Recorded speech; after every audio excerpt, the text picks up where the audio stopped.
र.भा. माडखोलकर महाविद्यालयाच्या निवासी शिबिरामध्ये शासकीय कृषी योजना आणि सुधारित शेती यावर मार्गदर्शन. पारंपरिक पद्धतीनं शेती न करता त्यामध्ये आधुनिकीकरण आणल्यास शेतकऱ्यांचा आर्थिक फायदा जास्त. कृषी अधिकारी अनिकेत माने यांचं प्रतिपादन. चंदगड तालुक्यातील र.भा. माडखोलकर महाविद्यालयाचे राष्ट्रीय सेवा योजनेचे विशेष श्रमसंस्कार शिबिर ग्रुप ग्रामपंचायत मजरे शिरगाव, मौजे शिरगाव आणि इनाम सावर्डे या गावी संपन्न होत आहे. या शिबिराच्या निमित्तानं आयोजित 5व्या दिवशीच्या कार्यक्रमामध्ये चंदगड तालुक्याचे कृषी अधिकारी अनिकेत माने यांनी शासकीय कृषी योजना आणि सुधारित शेती तंत्र या विषयावरती मार्गदर्शन केलं.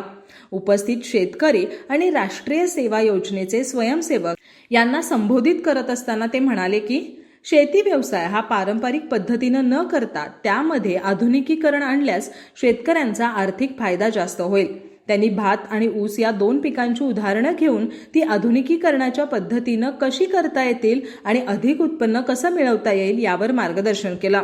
शेतकऱ्यांसाठी उपलब्ध असलेल्या विविध शासकीय योजनांमध्ये शेततळ्यासारख्या योजनांचा फायदा कसा घेता येईल, त्याचबरोबर फळबागायत लागवडीसाठी उपलब्ध असलेल्या विविध शासकीय योजनांचा त्यांनी यावेळी आढावा घेतला आणि त्यासाठी शेतकऱ्यांनी कसे अर्ज करावेत, त्याची नेमकी प्रक्रिया काय आहे आणि किती अनुदान मिळेल याविषयी मार्गदर्शन केला. मंडळ कृषी अधिकारी दीपक फडतरे यांनी स्वयंसेवकांना मार्गदर्शन करताना प्रत्येकाला आपण ज्या भूमीवरती राहतो त्या भूमीचा 7/12 वाचन करता येणं आवश्यक आहे असं सांगितलं.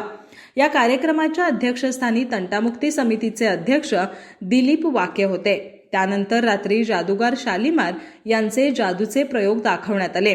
जादूच्या प्रयोगातून चमत्कार आणि अंधश्रद्धा यावर भाष्य करून उपस्थित प्रेक्षकांचं मनोरंजनाबरोबरच प्रबोधन करण्यात आलं. यावेळी राष्ट्रीय सेवा योजनेचे जिल्हा समन्वयक तसंच महाविद्यालयातील राष्ट्रीय सेवा योजनेचे प्रकल्प अधिकारी doctor S.N. Patil, doctor N.K. Patil, प्राध्यापक A.D. कांबळे, प्राध्यापक V.K. Gawade, doctor S.D. Gawade, doctor A.P. Patil, Pramila Patil, Pandurang Phatak, Ningappa Bhadvankar, Gopal Wake, Vishram सासूरकर, Mahadev Suryavanshi, Shripad Samant आदी उपस्थित होते. या कार्यक्रमाचं सूत्रसंचालन संस्कृती वाके हिनं केलं. प्रास्ताविक अनुराधा पाटील हिनं केलं तर आभार अंकिता कदम हिने मानले.